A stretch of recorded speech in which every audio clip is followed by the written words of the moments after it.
temptation. Listen to this. This is what Jesus said. For if you forgive others, your Father in heaven will also forgive you.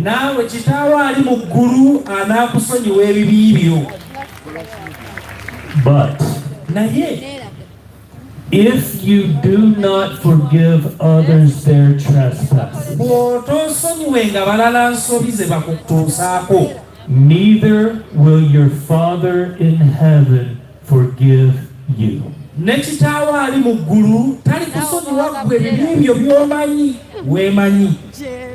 That's hard. Does anyone think that's hard?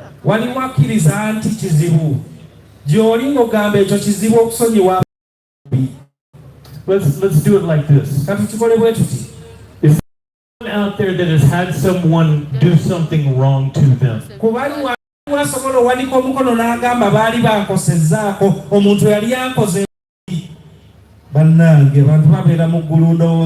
Six people.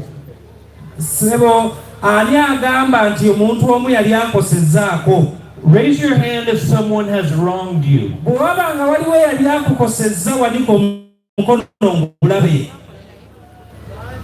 Raise your hand if someone has hurt you.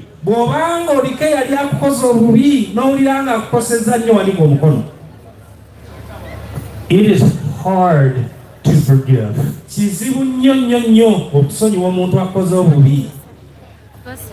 Can I just be honest with you for a second? I spent years of my life being bitter and angry inside.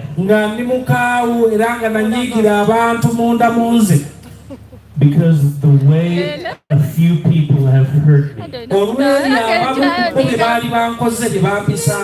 And I carried that inside. Does anyone out there carry that inside?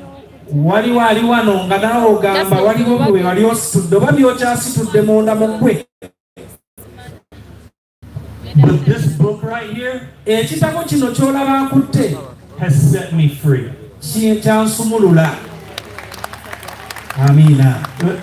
Let me tell you how. I say this every time I preach. You have to stop reading this book like it's a history book.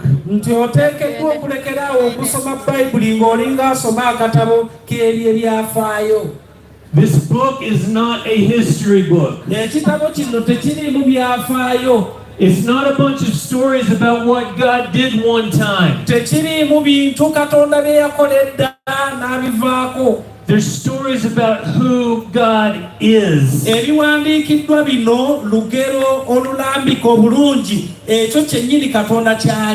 Think about Moses in the Red Sea. When Moses came to the Red Sea and God parted the waters,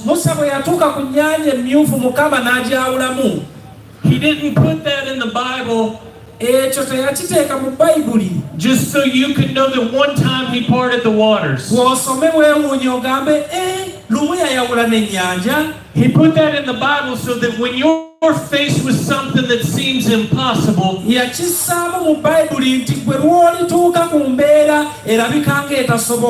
you can call on the God that can still part the water.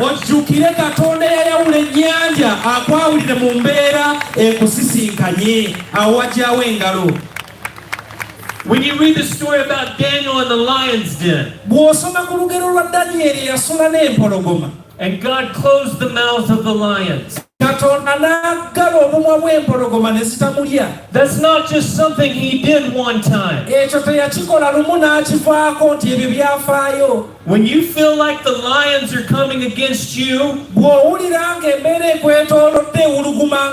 you can go straight to the God who still shuts the mouths of the lions.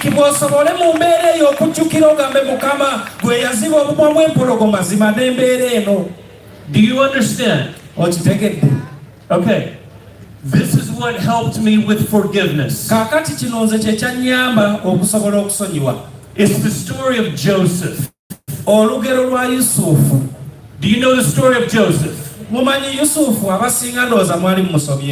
Okay, we're going to go through the facts of what happened to Joseph. The story of Joseph starts in Genesis 37. Verse 3 says this.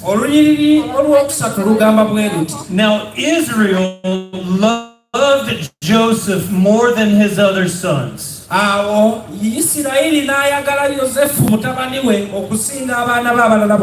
because he was the son of his old age. But when his brothers saw that their father loved him more than his brothers,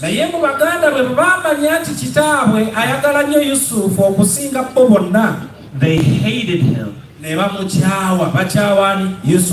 And they could not speak peacefully to him.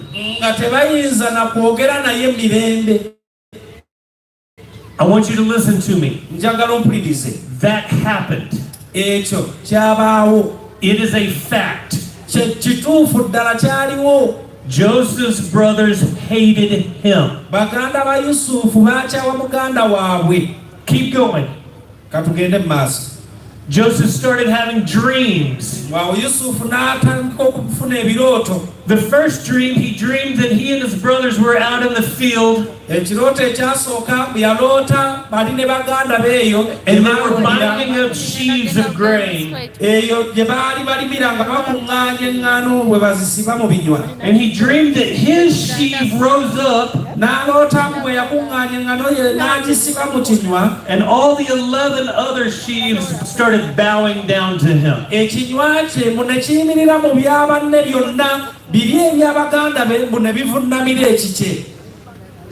And his brother said in verse 8,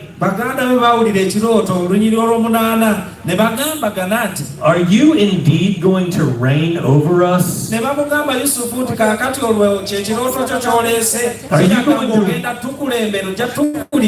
Are you going to rule over us?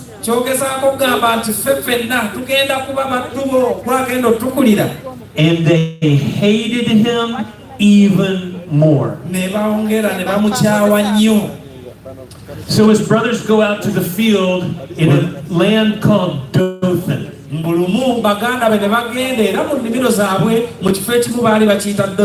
And Jacob sent Joseph to go check on him. This is what it says in verse 18. They saw him coming from afar, and when he came near to him, they conspired to kill him. They said, here comes the dreamer.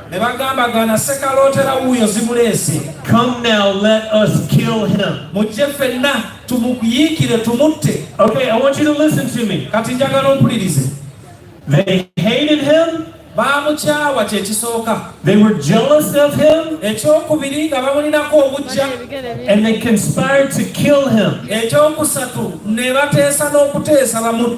But then the oldest brother, Reuben, he said, let's don't kill him, let's throw him in a pit. So they threw him in a pit. And then another brother named Judah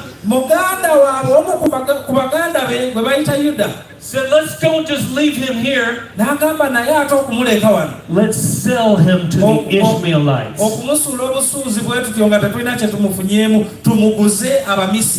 So these travelers were coming by, and Judah sold his brother for 20 pieces of silver.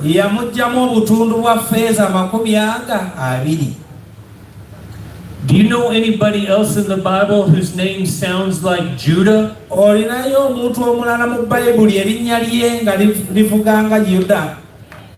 and sold somebody for 30 pieces of silver.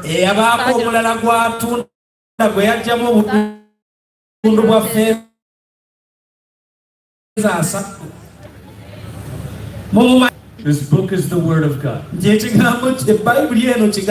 His brothers hated him. They were jealous of him. They threw him in a pit. They sold him. And so he got sold and he got brought to Egypt. In chapter 39, Joseph was sold as a slave to a man named Potiphar.